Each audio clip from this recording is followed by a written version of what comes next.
إلهنا. رسول اللہ صلی اللہ علیہ وسلم قبروں کی زیارت کرتے تو کیا پڑھتے؟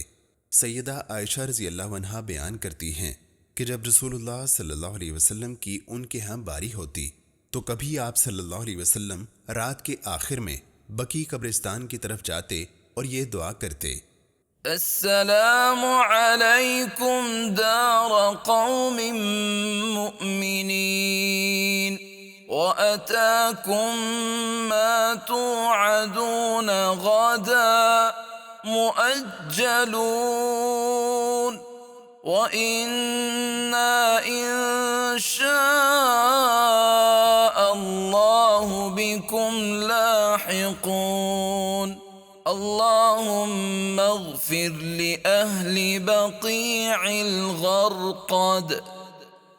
مومن لوگو، تم پر سلامتی ہو، کل جس چیز کا تم سے وعدہ کیا گیا ہے اسے تم پہنچ چکے، پھر تم سبقت لے گئے ہو، اور اگر اللہ نے چاہا تو ہم تم سے ملنے والے ہیں۔